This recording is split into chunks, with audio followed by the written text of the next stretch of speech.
ఎదుటి కష్టమైన సులభమైన ఖాళీ కడుపుతో ఉండకూడదు. మామిడి తాండ తింటూ ఉండండి.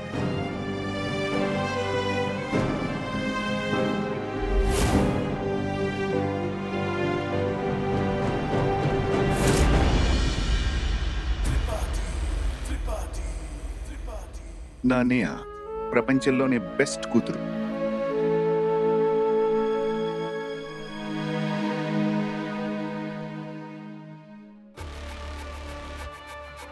నేను అనుకున్నాను వీనికి ఏదైనా కఠినమైన శిక్ష వేస్తారని. ఇంట్లో ఉండటం కూడా ఒక శిక్షేనా? మొదట చిన్న శిక్షతో మొదలు పెట్టాను. తర్వాత సంజు వీడియో గేమ్ లాగా దీని స్థాయిని మెల్లమెల్లగా పెంచుదాం. ఏంటంటే బేబీ గారు, అది ప్రేమైనా లేదా పగైనా మెల్లమెల్లగా ఉడికితేనే అసలైన రుచి వస్తుంది.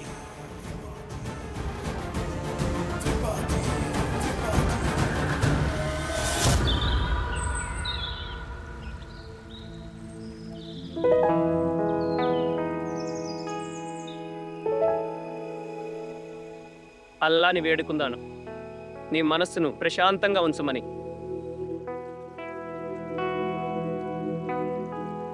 మీ వర్తమానం భవిష్యత్తు కూడా కుదరదు సంజువర్ణతో. పైపైన పడేవాళ్ళంటేనే ఆయనకు పిచ్చి. మీ నంబర్ అసలు రానే రాదు. రేపో మాపో పెద్దనాన్న వాళ్ళు ఒక కోటీశ్వర్లమ్మాయిని కోడలిగా పట్టుకో. మీరైతే లైన్లోనే లేరు. సంజు నేను ఎల్కేజీ నుండే కలిసిన్నాం. అప్పటి నుండి ఇప్పటి వరకు మేమిద్దరం వేరవుతామన్న ఆలోచనే ఎప్పుడూ రాలేదు. ఎప్పుడైతే నేను సంజుకి ఐ లవ్ యూ చెప్పాను, అప్పుడు అతని ముఖం మీదే కాదనేశాడు. కానీ నేను నిన్ను ప్రేమించడం లేదు నేహ. తెలుసా అలీ? అయినా సరే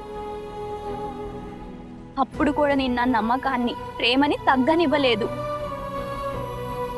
పైగా ఎలా అనిపించిందంటే సంజు కేవలం నావాడు, అతను నాతో మాత్రమే ఉంటాడు.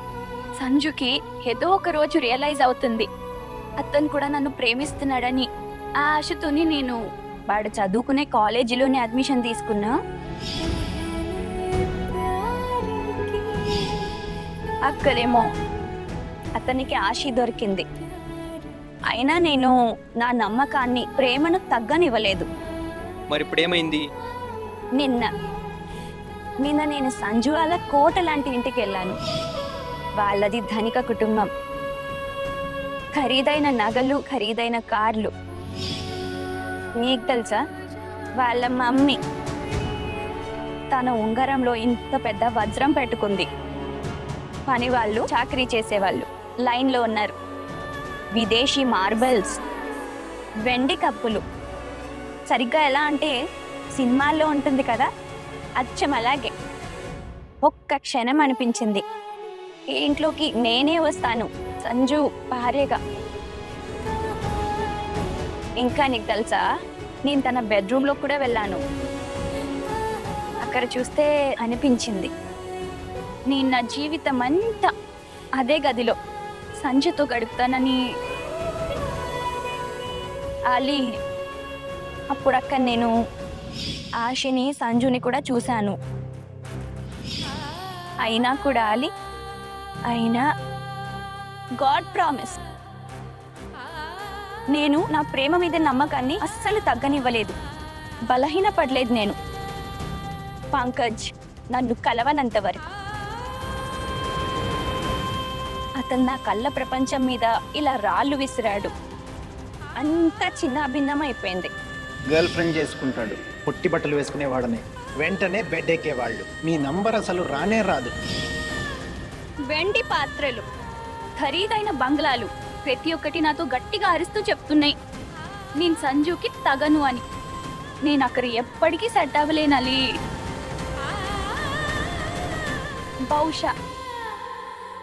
బహుశా నా ప్రేమ ఓడిపోయిందేమో. ఓడిపోయింది అంతే. నేను దాన్ని అంగీకరించలేకపోతున్నాను. బహుశా సమయం వచ్చేసిందల్లి, సమయం వచ్చేసింది. నా తొలి ప్రేమకు దూరమయ్యే సమయం. బహుశా అదంతా అబద్ధం, మోసం. నిజం తెలియకుండా ఏ ఆశతోనూ బ్రతికా.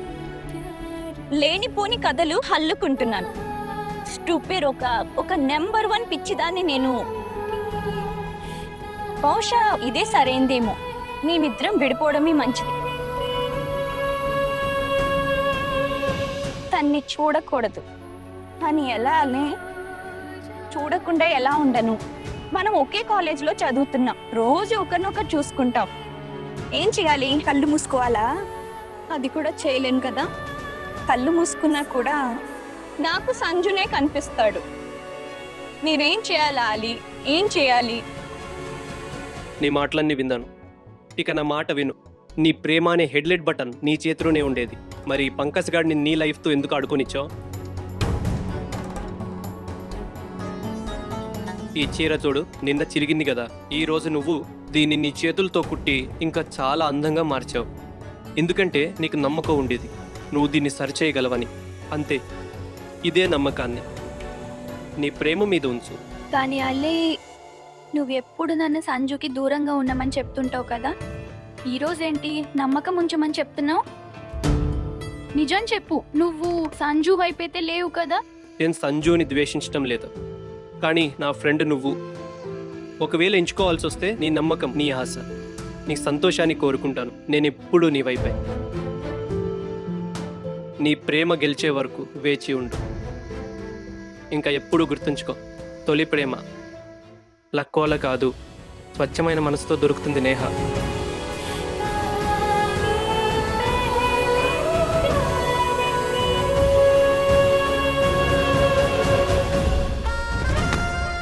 ఏంటి, నేహా కాలేజ్ రాలేదా? అన్న, నేను ఆ అటెండెన్స్ రిజిస్టర్ చూసి వస్తున్నాను. నేహా అక్క పేరు దగ్గర అబ్సెంట్ పడ్డది. అది ఎలా జరుగుతుందిరా? నేహా అసలు సెలవు పెట్టదు కదా. స్కూల్లో కూడా తనకి 100% అటెండెన్స్ అవార్డు వచ్చేది, అది కూడా ప్రతి సంవత్సరం. కాలేజ్ మొదలవగానే సెలవు పెట్టేసిందా? ఎందుకంటే నేను విషన్ నింపాను ఆమె మనసులో మీ మీద. నేహా అక్క ఇక నుంచి మీతో సరైన దూరం పాటిస్తుంది. ఈ రోజు నాకు ఆమెతో పని ఉండేరా, తన అవసరం ఉంది. అలా ఎలా చెప్పకుండా సెలవు పెట్టేసింది. పట్టుకో.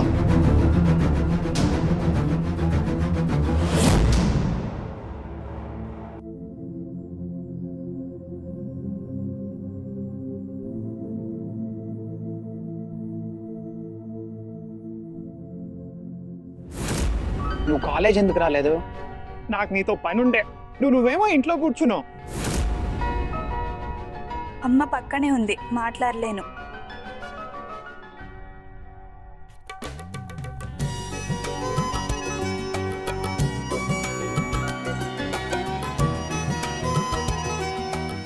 ఏం చేయాలి? సంజు దగ్గరికి వెళ్ళాలా, లేక ఎప్పటికీ దూరం అయిపోవాలా?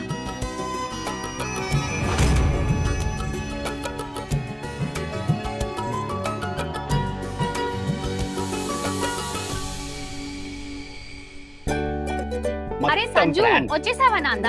లేదు, దారిలో ఉన్నాను. అరే అరే, విను విను సంజు, ఏమైంది? చిరాగ్గా ఉన్నావు? నీ గొంతు ఎండిపోతుందా? ఈ జ్యూస్ తీసుకో. లేదు, నా గొంతు ఎండిపోవట్లేదు. నాకు జ్యూస్ వద్దు. అరే విను, ఆగు. పోనీ ఈ ఫ్రూట్ చాట్ తిను.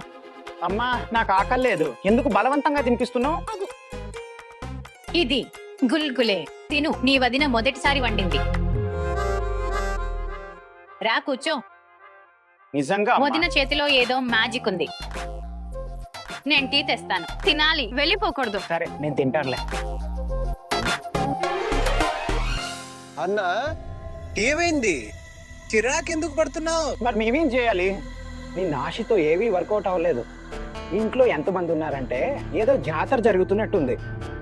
ఏమీ కుదరలేదు. ఈ రోజు ఏమైనా అవుతుందేమో అనుకున్నా. అది నా ఫ్రెండ్ ఒకడు నాకు ఫ్లాట్ తాళం కూడా ఇచ్చాడు. ఒకవేళ మేహా ఆశని తీసుకొని వచ్చుంటే అప్పుడు దాని బిల్డింగ్ వాచ్మెన్ గారిని కూడా మేనేజ్ చేసేవాళ్ళం. ఇప్పుడు ఆశకి రెక్కలు వచ్చాయి. తను అంటున్నది వస్తే నేహాతోనే వస్తుంది, లేకపోతే రాదట. ఎంత కోపం వస్తుందంటే నాకు మేహా మీద. తను కాలేజీకి వచ్చుంటే అంతా బాగుండేది. ప్లాన్ అంతా చెడగొట్టింది కాలేజ్ రాకుండా. నిజంగానే నేహా అక్క లేకపోతే నీ జీవితంలో ఆకు కూడా కదలదు. గట్టిగా చెంప పగులుతుంది. మజా వస్తుంది. పంకజ్ ఇటు రా కొంచెం. వస్తున్నా పెద్దమ్మా. నేను వెళ్ళొస్తాను. తిని కుక్కుకో.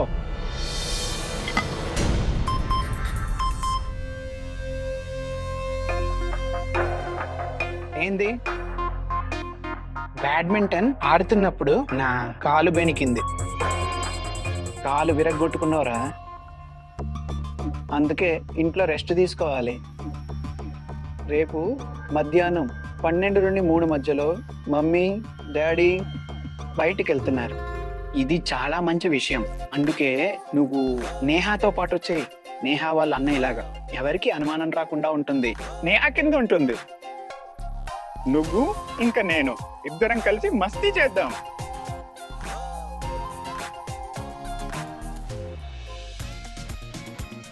సెట్ అయింది, ఇక పని పట్టు. అంటే ఒక విషయం అయితే కన్ఫర్మ్, ఇక నేను కూడా ఆశ కోసం వేచి ఉండలేకపోతున్నాను. వెళ్ళి ఏదో ఒకటి చేయాలి. నేహా రేపు కాలేజీకి రావాల్సిందే. నేహా కాలేజీకి వస్తే మన పని అయిపోయినట్టే.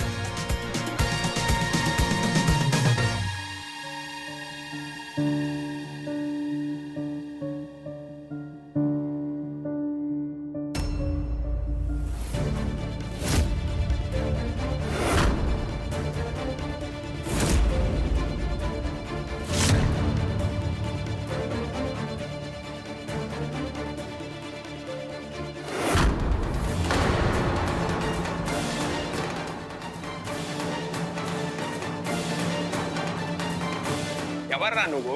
పొద్దున్నుంచి ఫోన్ చేస్తూనే ఉన్నావు.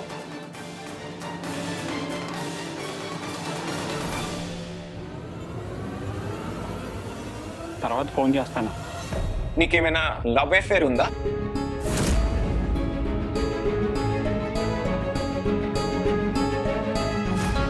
నువ్వు ఈరోజు కాలేజ్కి వెళ్ళలేదు. పొద్దున్నుంచి ఏదో అబ్బాయి ఫోన్ మోగుతుంది. ఏదైనా ప్రేమాయణం నడుపుతున్నావా? లేదు లేదు, అలాంటిదేమీ లేదు. నేను చదువుకోవడానికే వెళ్తాను. అవునా? మరి ఎవడు ఫోన్ చేస్తున్నాడు పదే పదే? అన్నయ్య. అప్పుడే మమ్మీ గుర్తొచ్చేసిందా నీకు? చెప్పు చెప్పు, మమ్మీ! ఎవడు ఫోన్ చేస్తున్నాడు? వినిపిస్తోంది నాకు. ఇంట్లోనే ఉంటున్నాను. వదులు వదులు. అడుగు దిమ్మి, ఎవడు ఫోన్ చేస్తున్నాడా? హలో చెప్పి చెప్పి నోరు నొప్పి వస్తుంది. అటు నుంచి వాడు రిప్లై కూడా ఇవ్వట్లేదు. నాకే ఫోన్ చేస్తున్నాడని మీకెలా తెలుసు? ఏమో, మీకే చేస్తున్నాడేమో. మమ్మీ ఎదురు సమాధానం, దొరికిపోయాక ఇలాగే అంటారు. మరి అన్నయ్య ఏం చేస్తున్నారు? మమ్మీ ఎప్పుడు ఏదో ఒక విషయం నా మీదకి నెట్టేస్తాడు. అన్నయ్య కోసం ఎంత మంది అమ్మాయిలు ఫోన్ వస్తాయో, వాళ్ళు గులాబీలు కూడా పంపిస్తారు. నీకు తెలుసా ట్యూషన్ అక్క, ఆ అమ్మాయి ఇంటికి కూడా వచ్చింది. ఎవరేమీ అనలేదు. నేను వద్దు అన్నాను కదా, ఏం మాట్లాడుకు. అయితే నాన్నెవరేమంటారు? నేను మగపిల్లాన్ని. అబ్బాయి అయితే మీకు అన్నీ చెల్తాయా? అవును, మగవాళ్ళు గొప్పగా చెప్పుంటారు దీన్ని. అదే ఈ పని అమ్మాయిలు చేస్తేనా అయ్యో అయ్యో అని గోల్ చేస్తారు. ఈ విషయం నీ మెదడులో పెట్టుకో. కానీ ఎందుకు ఆడ మగ మధ్య ఎందుకు ఇంత తేడా చూపిస్తారు అందరూ?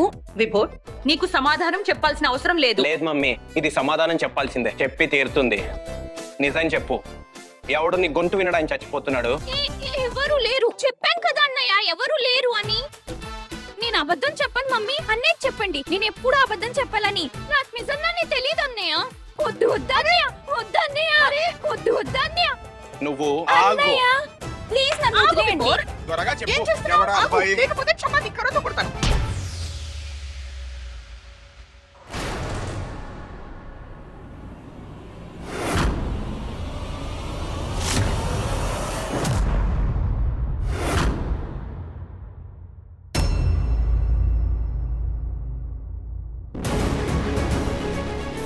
బజార్లో గొడవలు చేసింది సరిపోలేదా? ఇప్పుడు చెల్లెల మీద చెయ్యి ఎత్తుతున్నావు. ఈ దేశంలో ఆడపిల్లల్ని పూజిస్తారు, వాళ్ళ మీద చెయ్యి ఎత్తకూడదు.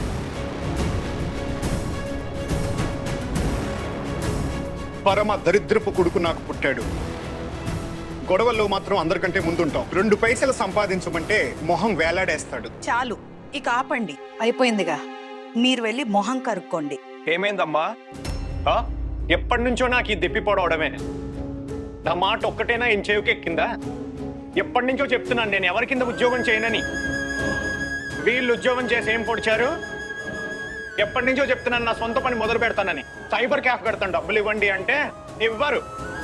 అంతేకాకుండా నా ఫ్రెండ్స్ అందరికీ పెళ్ళిళ్ళు అయిపోయాయి. మీరిద్దరు ఎప్పుడైనా ఆలోచించారా నా గురించి? ఎలా ఆలోచిస్తారులే, మనలాంటి మిడిల్ క్లాస్ ఇళ్లలో కూతుళ్ళ పెళ్లిలే ముందు చేస్తారు. కూతురు కొడుకు కంటే 7 ఏళ్ళు చిన్నదైనా సరే మీ ఇద్దరికి ఏం పట్టదు. ముసల్తనం వచ్చాక చేయండి నా పెళ్లి, అప్పుడు నా దగ్గర ఇంకా చాయిస్ ఉండదు. ముసలి ఎద్దుని ఏదో ఒక ఆవుకి కట్టేయండి, అదేమీ వద్దంది కదా. నాకు కూడా అనిపిస్తుందమ్మా, ఈ ఇంట్లో నా మాట ఎవరైనా వింటే బాగుందని. కానీ మీకెవరికి పట్టదు, ఎవరికి. చేసుకోండి మీ కూతురు పెళ్ళి. నేను ఇక్కడే కూర్చుంటాను, నా జుట్టు తెల్లబడే వరకు వెయిట్ చేస్తాను. ఇంకొక మాట మాట్లాడితే లాగి పెట్టి కొడతాను. ఆ, చాలా బాగుంది, కొట్టండి, నన్నే కొట్టండి. కూతురు చేయి దాటిపోకూడదు. అందుకే 2 మాటలు అడిగాను దాన్ని. చివాట్లు ఎవరికి పడ్డాయి, నాకు.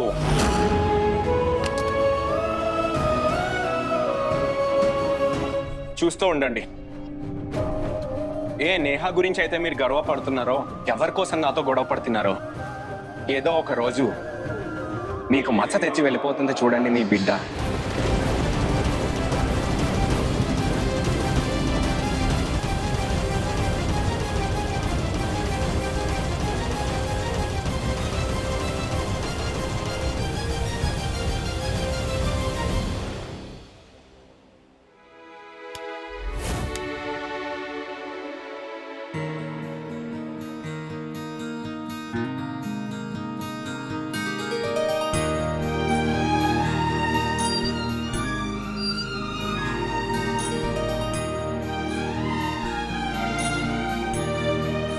అరే ఎవరైనా దోమలకాయలు వెలిగించండి.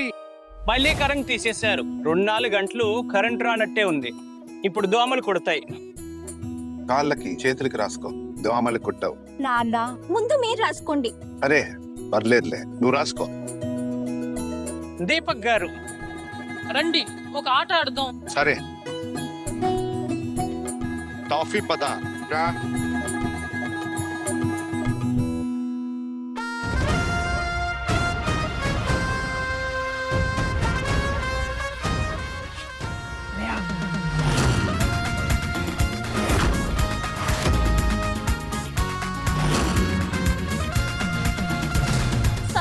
సంజు, నువ్వేంటి ఇక్కడ?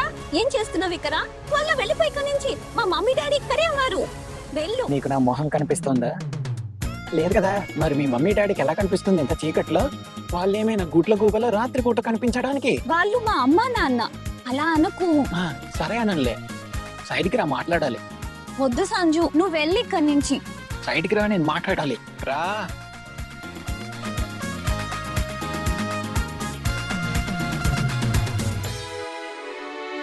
త్వరగా చెప్పు సంజు.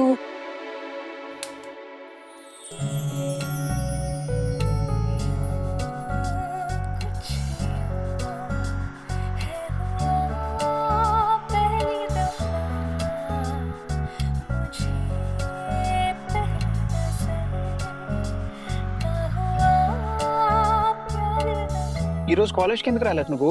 సరే, నీకు తెలుసా, నేను రోజంతా నేను తలుచుకుంటూనే ఉన్నాను. నిన్ను చాలా మిస్ అయ్యాను. స్కూల్లో అయితే ఒక్క రోజు కూడా సెలవు పెట్టేదాని కాదు. ఇప్పుడు కాలేజ్లో ఎందుకు? కాలేజ్లో ఇలా చేయకు, నువ్వు లేకుండా నా పనేం జరగదు.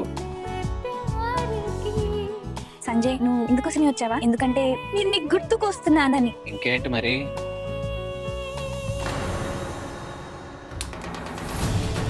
వస్తున్నా నాన్న. నువ్వు వెళ్ళి పైకో నుంచి త్వరగా వెళ్ళు. ఇదాపై త్వరగా వెళ్ళు.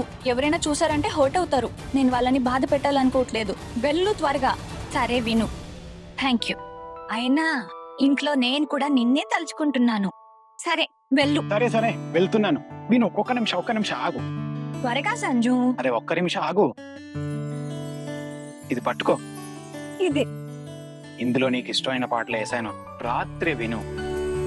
ఇది నా కోసం లేదు, టాఫీ కోసం తెచ్చాను. నీకోసమే తెచ్చాను. కానీ రేపు కాలేజీకి సెలవు పెట్టకు, టైంకి వచ్చాయి.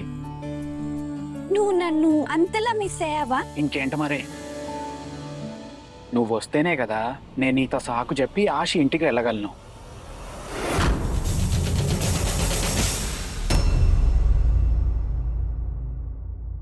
నిజానికి ఈ రోజే వెళ్ళాలి కానీ నువ్వు రాలేదు.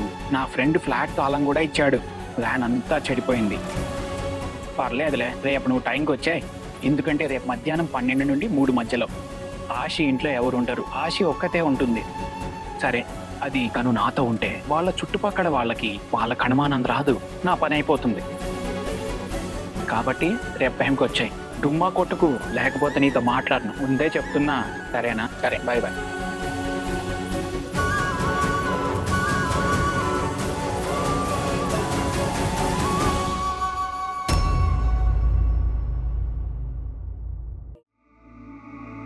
నేహా, నువ్వు ఇక్కడ ఏం చేస్తున్నావు? నిన్ను అంకుల్ పిలుస్తున్నారు, పదా. ఇలా చీకట్లో దెయ్యంలా ఎందుకు నిలుతున్నావు? ఏమైంది నీకు? నేహా, నువ్వు బాగున్నావా? సంజు ఏం చేయాలనుకుంటే అది చేయని. ఆ దెయ్యం ఆశతో ఎక్కడికి వెళ్ళాలన్నా, ఎప్పుడు వెళ్ళాలన్నా, ఎలా వెళ్ళాలన్నా వెళ్ళని. కూచిపి చేయాలనుకుంటున్నారు కదా, అది కూడా చేయని. కానీ నా దగ్గరికి మాత్రం రాకూడదు. ఇక వాచ్మెన్ చేసి పారేశాడు. నేను వెళ్ళను అతనికి కాపలా కాయడానికి. నాశనం అయిపోని ఈ సీడీ, నాశనం అయిపోని దెయ్యాలు, నాశనం అయిపోని ఆ సంజు.